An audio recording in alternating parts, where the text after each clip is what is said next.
ఇటువంటి పిచ్చి మాటలు మాట్లాడుతాను. So don't take me otherwise. లేదు సార్. సార్ ఇప్పుడు పెద్ద సినిమాల గురించి కావచ్చు, మొన్న వచ్చిన సమస్యలు, ఇప్పుడు సంక్రాంతికి కూడా సినిమాలు రాబోతున్నాయి. వీళ్ళకి సంబంధం ఏంటి సార్, ఎట్లా ఉండబోతుంది తెలంగాణలో? ఇప్పుడు బెనిఫిట్ షోస్ మీద చాలా ఆశలు పెట్టుకున్నారు, చాలా పెద్ద సినిమా. ఏం ఆశ నాకు అర్థం కాదు. బెనిఫిట్ షో వస్తాయేమో, డబ్బులు వస్తాయి, మాకు పెంచుకోవచ్చు రేట్లు.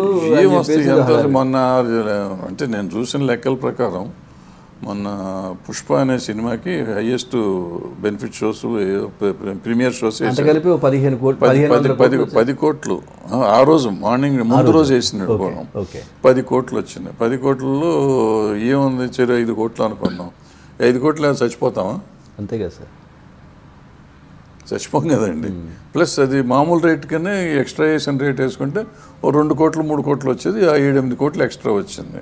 7-8 కోట్లు రాకపోతే కొంపలను మునుగుతాయా? 1500 కోట్లు 8 కోట్లు పెద్ద ఇష్యూనా? దీనికోసం ఈ కక్కుర్తి. అది వాళ్ళకి తెలియాలి, మనకు తెలియదు. మనకంటే మన డబ్బు కాదు కాబట్టి మనకు అన్నీ ఈజీగా చెప్తాం. వాళ్ళకి ఆ డబ్బుతో ఎంత పని ఉందో మనకు తెలియదు. ఎంత పని సార్? అంటే వస్తున్నాయి కదా డబ్బులు, ఇప్పుడు లాస్ అయితే అవ్వట్లేదు కదా సినిమా. మళ్ళీ వీటిపైన కూడా ఎందుకు సార్? అంటే మీకు జనరల్గా ఎగ్జాంపుల్, ఇప్పుడు పల్లకి మోసే రాజు ఏం చేస్తారు, పల్లకి మోసేవానికి డబ్బులు ఇస్తారు. ఇక్కడ సినిమా హీరోని కావచ్చు, సినిమాను మోసేది అభిమాని, ప్రేక్షక దేవుళ్ళు అంటారు. సో వాడే మోయాలి, మళ్ళీ వాడే డబ్బులు ఇవ్వాలి. ఇట్లా సార్ ఇది న్యాయం ఎక్కడ? నిన్న ఒకటి పెట్టాను, మీరు చూడలేదా? నా దేశ ప్రజలకు ఉచిత బియ్యం కావాలి, ఉచిత గ్యాస్ కావాలి, ఉచిత బస్సు ప్రయాణం కావాలి, ఉచిత వైద్యం కావాలి, ఉచిత విద్య కావాలి, ఉచిత గృహాలు కావాలి, ఉచిత విద్యుత్ కావాలి, ఉచిత నీళ్లు కావాలి. ఉచితంగా ఇంకేది ఇస్తే అది కావాలి, ఉచితం ఫ్రీ ఏది ఇచ్చినా కావాలి.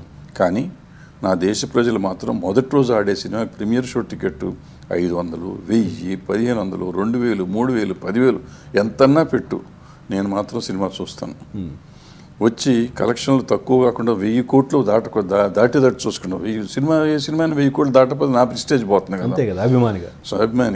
సో నాకు ఈ పైయన్ని నేను ఫ్రీగా తీసుకుని ఇక్కడ థియేటర్లో ప్రొడ్యూసర్కి ఇస్తానికి వెళ్ళి 1000 కోట్లు దాటించి నా హీరోని గొప్పవాడిని చేసుకుంటాను. ఇది నా దేశ ప్రజల యొక్క ఉదార స్వభావం. పాపం ఎవరో పెట్టారు పాపం, అది చాలా బాగుంది. సో అదన్నమాట పరిస్థితి. ఈ పరిస్థితిలో మన దేశ ప్రజలు ఉన్నారు. ఇంకో వీడియో సాంగ్ ఒకటి వచ్చింది, ఇది ఒకటి చాలా బాగుంది.